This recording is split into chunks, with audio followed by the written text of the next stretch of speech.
That's right. Let's run it back. Hello and welcome to the Nittany Gritty, brought to you by the good folks at Beyond the Big Ten. I am Penn State men's basketball beat writer Jon Sauber of the Center Daily Times. He is Tim Frazier, former Penn State men's basketball player. And Tim, you were a little bit in the spotlight last week after that Penn State win over Indiana. Yeah. Wow. You were the last one to beat them on the road.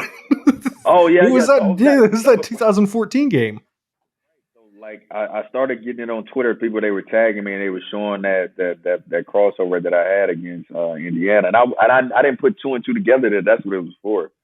But yeah, man, that was it felt like yesterday. Like I tweeted back and I said it felt like yesterday. I remember we were down, we came back, and like we kind of had the lead. And I think we might have gave it up. And I was sitting there, I was like, man, we gotta score, we gotta win this game. Like we're struggling, just like how this team was. We went on a little losing streak and we needed to win bad, and then coach drew a play up, and I was like, all right, I got to take this one. Boom, boom, make the layup. I think it was on Yogi Ferrell, and then Yep. I was able to score it, and then we ended up winning the game. Yeah, it was funny. I saw those people tagging you in the tweet, and I was like, you know what? I'm going to have the decency here to not mention it and leave him alone because his phone's definitely blowing up right now. I don't want to make you feel obligated to answer mine at least. So I saved you on that one. That was my courtesy to you. But no, that was like, I think that's a sign of like, one, just how hard it is to play at Indiana usually. Yes. And two, like how strange of a week that it was, right? For Penn State men's basketball. You and I talked about last week that maybe we didn't use the exact term dead in the water, but it sure kind of felt that way at that point, right? They were losing game after game. It didn't feel like, you know, there was a lot of reason to be positive. You know, you had mentioned very correctly that this team, you know, doesn't bounce back until they're completely, or they usually bounce back when they're on the mat. And I said it usually takes them to hit the mat. Well, and clearly they had hit the mat and they've really bounced back, winning both of those games, beating Rutgers on the road for Mike Rhodes' first Big Ten road win, 61-46, and then, you know, dominating Indiana in the second half of that game. I think they scored something like 62 points in the last 27 minutes or 23 minutes of the game or something along those lines. Just an unbelievable performance. And, you know, it felt like to me that the ball was moving on offense. Yeah. And I think that was something that we kind of hadn't seen to this point this season, or at least not for a full 40 minutes. Yeah. Again, like you said, we talked about it last week, and, you know, I was saying like they got to bounce back. And, you know, I mean, I got to give them some claps, man, just to see this and how hard they played those two games, and then to pull off two wins. And it's two wins on the road, man. It shows that his team is starting to click. They're starting to find something. They know what the identity is of the team. We spoke about that early in the year about what's the identity, what's going to need for them to win. And they were able to do that 2 times in a row on the road in, you know, hostile environments, because everywhere you go in the Big Ten is going to be a tough place to play, especially this last one in Indiana. For them to do that, man, I can't do nothing but clap and just see. But like you said, the ball was moving. I'll be the bad guy, and I don't know if are we saying it because Kanye Clary didn't play, but I don't see him as a negative to this team. I just think that it might have been a situation to where, like, hey, man, our main scorer is out, and we all have to rise up and score more and share the ball more and do more things to pick up for the slack of him. And that's what the team did. You know, obviously we'll see how it continues to go, and, you know, his health and when he be back for next game and what it might be. But you know, props on them for 2 good wins, 2 tough wins on the road. Yeah, and you know, you mentioned, you know, you'll be the bad guy and everything, but I do think there is some credence to that idea, right? That's why the ball sticks a little bit. And I think there's an argument that some of that is out of necessity, right? Because they don't score it well enough. So him taking over some of those possessions is valuable and helpful. I just don't know if it's as helpful as it as often as it happens, right? Like I don't know if the juice is worth the squeeze that frequently.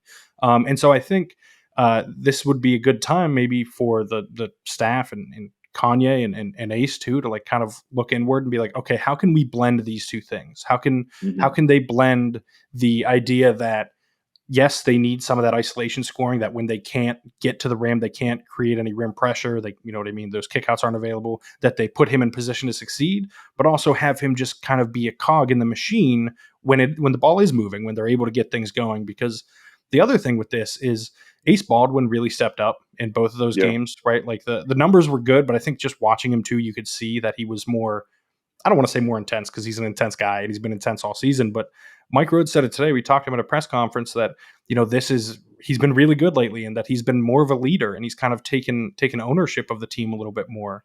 And he mentioned that. I asked Ace about it, and he said that, yeah, with Kanye out, like he feels like he needs to help kind of rally everything. And I wonder if this is kind of the point, maybe over the next 2 years, because Ace has another year of eligibility remaining, assuming that he's back.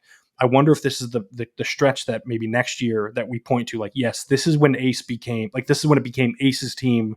This is when they started to have that identity that Mike Rhodes has been searching for, because they've been so wishy-washy all year that we really don't know what's going on. Like, I thought they were going to pick up a win out of these two games just because of how they've played. I would have had no idea that they're going to win both of these games. I have no idea how they're going to fare against Iowa and Northwestern, right? Because they're so inconsistent, right. But it does feel like they finally have an identity, and they're able to, be true to themselves in some sense when they're playing out there now. Well, I will say with Ace, man, he looked like he was more in control. I don't know if that is because Kanye is out, because he felt like, you know what, hey, man, I can make these mistakes. I gotta slow the tempo. I have to do more. And that might have pulled out to what the Ace that they're used to seeing at VCU. Because now, like you said, he's more comfortable. He seems like he's more in control. He's leader of the team. He's being more vocal. He's being more intense on defense as well. So I don't know if that might be addition by subtraction. And so now you see that we have the Ace going on. And I mentioned earlier in the weeks before that most of the times when Penn State does win, Ace is the leading scorer. Obviously I'm not a big analytics guy, but if you look it up, I'm sure hopefully that I'm talking fact that there's a high percentage that when Ace is the leading scorer, they win. And obviously the last two games he was the leading scorer for them to be able to pull away those two wins. But I will say too, like I know we also jumped on him earlier about when Rose said again, like, we need Ace to be the ace of our team, and he's not that.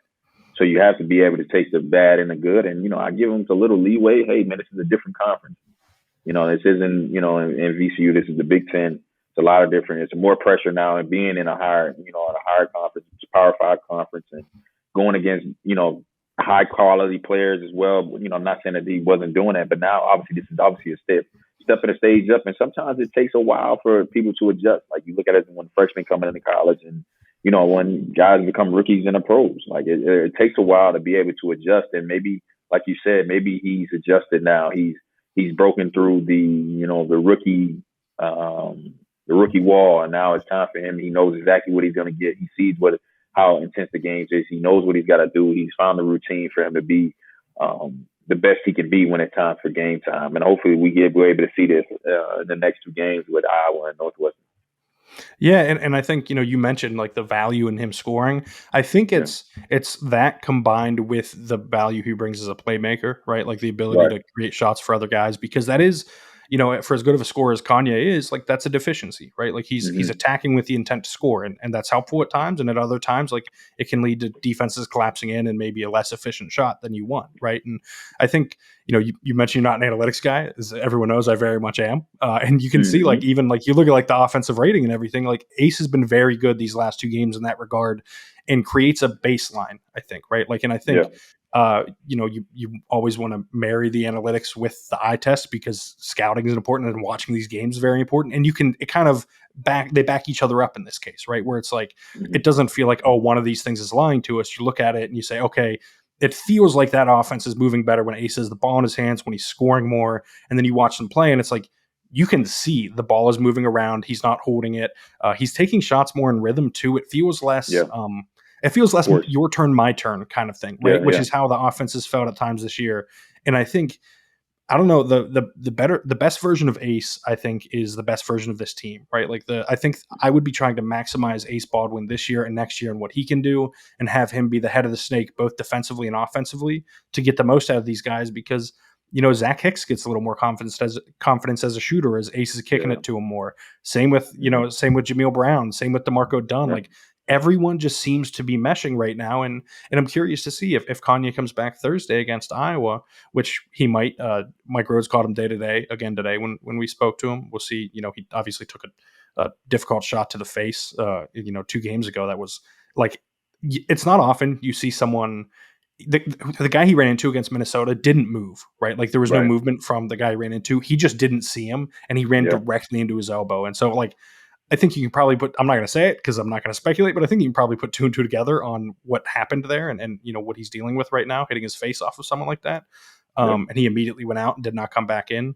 And so I think if he comes back, like, and they can kind of mesh these things together, they're not an NCAA tournament team. Like, it's, kind of too little too late at that point. But I think the NIT is probably still within reach with this recent stretch of play, and if they build off of it, they can play spoiler to other teams, and who knows, maybe they can make a little run in the NIT. And I think we've talked about time and time again that has value.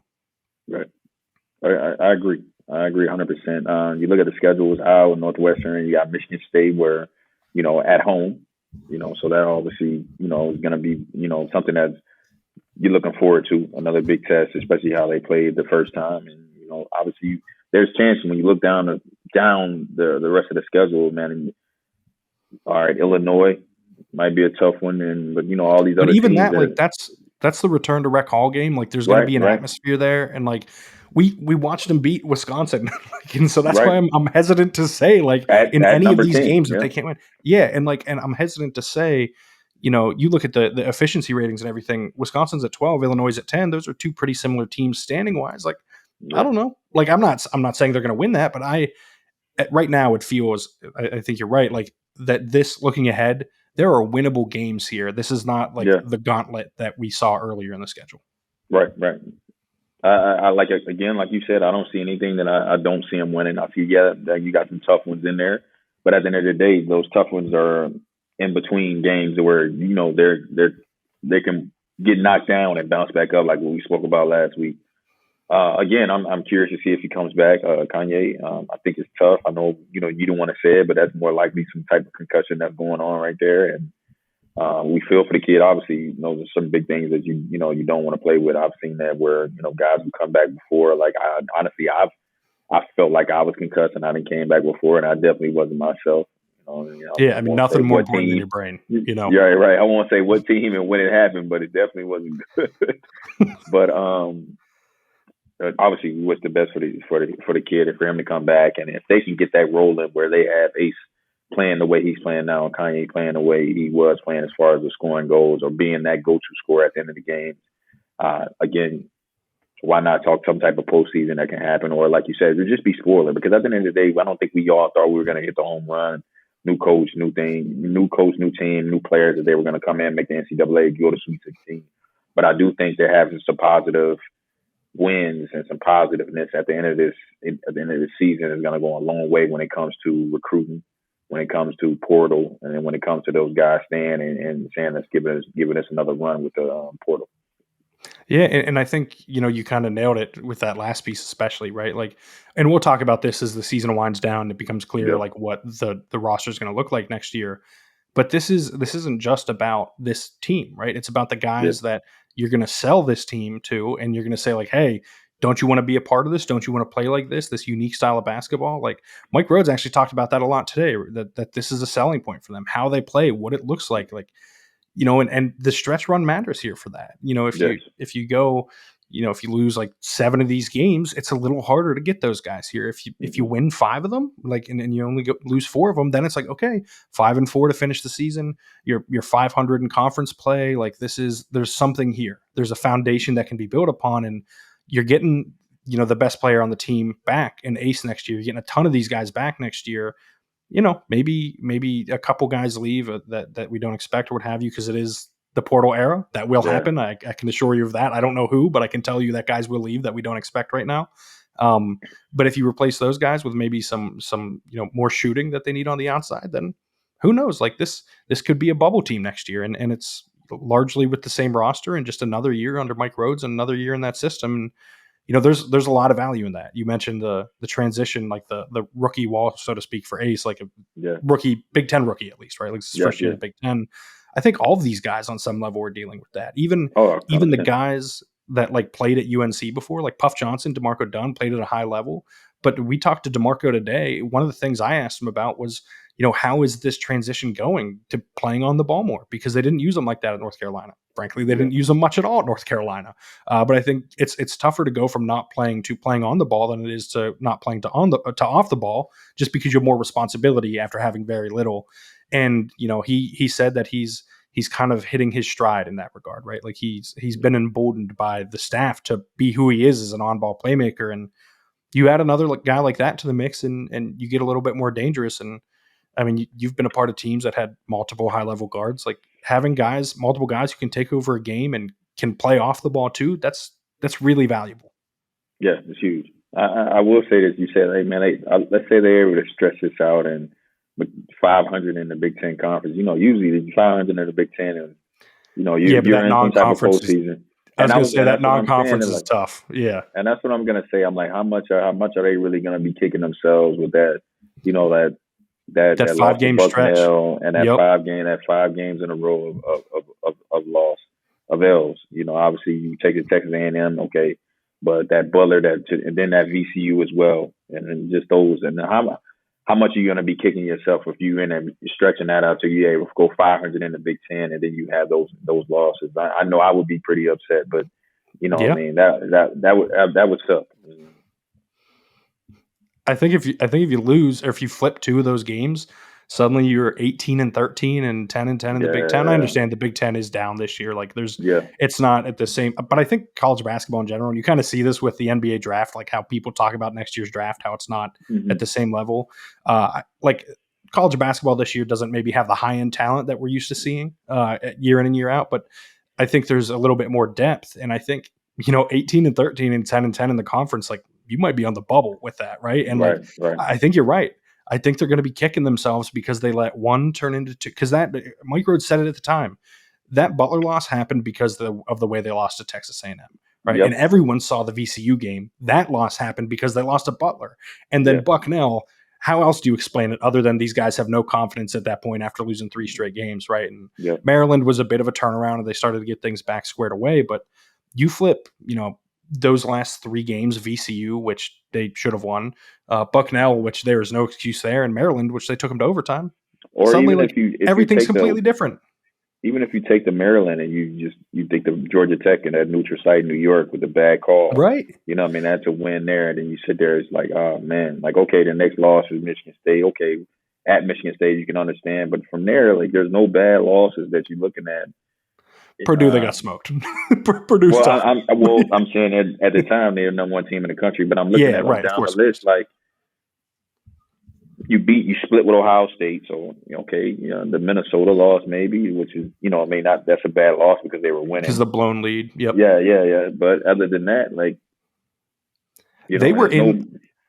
I think we're going to look back at this. We'll talk about this at the end of the year, which I think is going to be really interesting because this is part of why I think podcasting as often as we do is fun, because you can really get a sense for where things are at in that moment. It's like a little time capsule. And if we were to go back and listen to how we felt about this team and how they were going to do at different points this year, it's like a scatter plot, right? Like it's very high and very low and very rarely in the middle. And like either they had a devastating loss or they beat Wisconsin or they beat Ohio State at home, or they lose to Bucknell. And it's this constant, like, I think you're right. That leads to pointing to a bunch of missed opportunities because you lose a bunch of close games or games you could have won if you end up 500. And that's no guarantee, but you mentioned the schedule coming up soon. Iowa Thursday is winnable. Indiana at home is winnable. Minnesota on the road is winnable. Maryland at home is winnable. That's 4 that you can kind of maybe not chalk up as wins, but say like that's a game that they should take. And then you just got to find one other one, and then suddenly you're at 500, right? And so it's like, I think we're going to look back at this as some serious missed opportunity and some serious opportunities for growth, though, too, right? This offseason, Mike Rhodes can point to Bucknell. He can point to Maryland. Georgia Tech's a really good one, right? Like they can point to, yes, the call didn't go their way, but you can point to what happened earlier, right? You can point to the end of regulation was when Ace Baldwin took that ill-advised 3 that was like just kind of a chucked up shot when it was tied. That they didn't move the ball at all. Like you can point to these moments and be like, this is where we got to get better, and that's going to help that with a group that should have a lot of continuity. And I'm curious to hear your thoughts on this. It feels to me that there might be some parallels, and I'm not saying it's going to go as well as it did then, to year 1 of Micah Shrewsbury from an outcome standpoint, not necessarily like a style of play or anything like that because they're very different. But you have Jalen Pickett. He's good in year 1. He really, comes into his own by the end of year 1. Then year 2, he takes off. You have Ace Baldwin. He's good year 1. He really comes into his own in the second half of the year, and then he takes off potentially in year 2. And you have these pieces that fit. Maybe there are guys that you kind of missed on in the portal this year that aren't helping as much as you'd thought.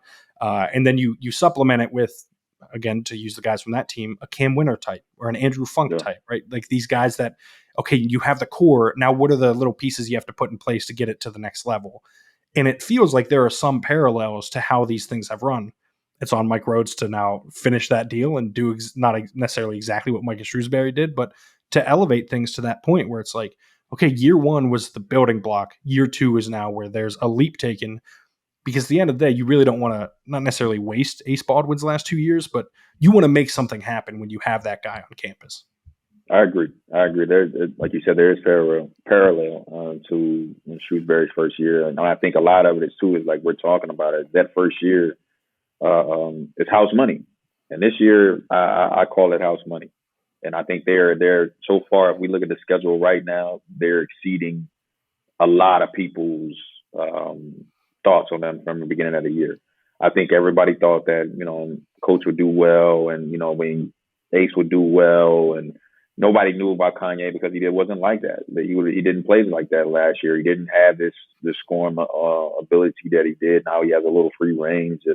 I think everybody kind of was like, at the first year we're going to see how Coach Rhodes and his style plays and works. The full court press and the VCU, see how that's going to work this year. And we've seen that it has worked in some situations, and sometimes they have been burned. But I do think that we look at this, and especially with the portal, it's like we know where we're lacking. What's one of our deficiencies in our team, and shooting. So now we have a chance to say, this summer we're going to go get shooting. It's like free agency in the NBA. It's like, hey, you know what, man, we need a big man to go against Joker. So you know what, we go get a big man to go against Joker. We need shooting to go to go against the Golden State, to be able to run up and down, go against Golden State back then. So you go out in free agency and get that. So now you sit there and it's like, okay, what in the Big Ten? What do we need to do to be able to still have the same identity that we had before and add more pieces to it? And my purpose thing, what I think is the shooting. I think you go try to get Andrew Funk, somebody of that caliber that can go out there and really shoot the ball to where, man, hey, we can't help out, because that does help Ace and Kanye if they both decide to stay. So I think that's what you look for. I hate that we keep talking about already next year, because obviously there's still some more games left for this team to be able to show and continue to grow and get better. So, but again, as a new age world of NCAA basketball, you got to look ahead, way ahead now, especially with the portal. No, but I think it's almost a good sign that we're looking ahead to what it'll look like next year, right? Because if things were that bad, you would be wondering in the other direction of, okay, who all is leaving? Like, is this going to sustain at all? Like, are they going to be turning everything over again? Whole new roster? But instead, it's like, okay, they'll have all of their key pieces back that they think they should have back or want to keep. And then you can kind of pick and choose those spots to add guys. And you mentioned someone like Funk, like he's a once in a generation shooter. Like the ability to shoot off movement like that is not something you see every day. You haven't seen it. I wouldn't say that, but you haven't seen it in a long time. Especially here. You haven't seen it in a long time.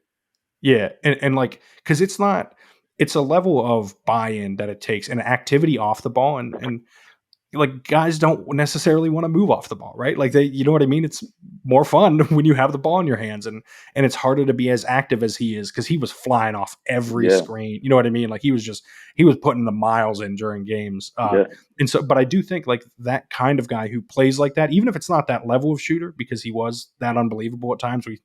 I don't know that many people will forget that Texas A&M game in the NCAA tournament where he put him to sleep by himself. Just an unbelievable game. But I think that type of player would really open up the court. You mentioned that it would help. Like it would help Ace, it would help Kanye, because the floor is spaced and those guys can get to the rim. They can drive and kick easier. Like everything is just a little bit easier.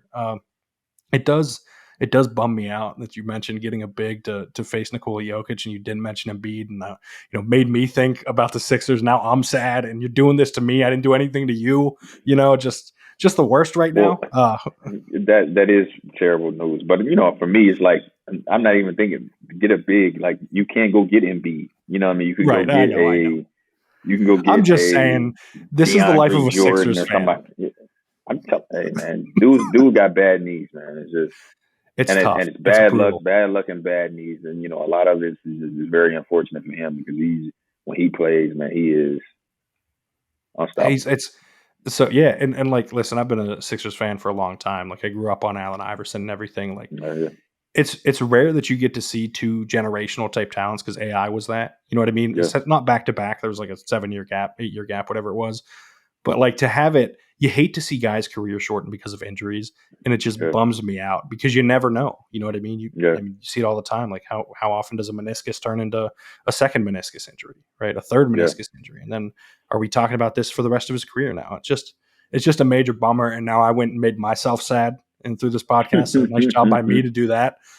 Just going to be bummed out about the Sixers for till the end of time now, like the Eagles always do to me too. So I'm glad we're spending the podcast doing that today. This is this is It exactly what hurts I to do be a need. Philly fan. It's always Oh, hurt to dude, be a Philly fan. you don't got to tell me twice. I cling to that 2017 season for the Eagles like it was, you know what I mean? Like it's everything to me. That Super Bowl win, you can't take that away from me. That's all I know. Uh, but no, I mean, this is, I think on some level, I don't want to compare being a Philly sports fan to what I'm sure Penn State men's basketball fans feel like, but like that feeling of being close but not getting over the hump, like I think was very true for Penn State men's basketball for the last, Yeah, I don't know, 10 years 10 years. before Micah, made that run, dating back to when you played essentially. Yeah, That was like the last breath of it. And then the COVID season is the ultimate example of that, right? Like mm. that team was making the tournament and they Guaranteed. were going to Yeah, be good. Like, and they had a mm. chance to make a run because Lamar was that good. And, he was the kind of ISO scorer that can carry in an NCAA tournament. And then boom, world shuts down out of nowhere, which is, again, if there's any comparison to Philly sports, it's that one right there. The Uh, world shutting down when Phillies don't win. yeah, that's right. I wouldn't be surprised. Listen, if the Sixers did make a run this year, I fully expect another pandemic by mid-May. But Mm. no, this is it's going to be an interesting end of the season. I think the level of intrigue continues to like oscillate between it's like intriguing because man, are they going to stay this bad, or man, can they continue this hot streak that they're on? And like I Yeah, said, there's just no in between right now, which makes it fun for me to follow and yeah, cover. And I'm sure it's can be painstaking at times for you to root for from overseas when you don't really know how these games are going to go, and it's a crapshoot every night. But you and I will have everyone covered the rest of the way, much as we have all season so far. Like I said, they play Iowa Thursday night. Very much looking forward to covering that. I'll have all that at centerdaily.com. You can find my writing for that at Center Daily, like I said, but you can also find me on Twitter at Jon Sauber. You can find Tim at TimFraze23 on Twitter. Make sure you tag him in all of those videos of him making that layup against Indiana. May as well blow up his phone since he decided to not bring up Embiid, even though he kind of in a tangential way made me sad. I'm going to blame you for that. So everyone make sure you blow up Tim's Twitter. That will always be fun for me. But until next time, I think it's a good place to leave it. Talk to you later. See ya.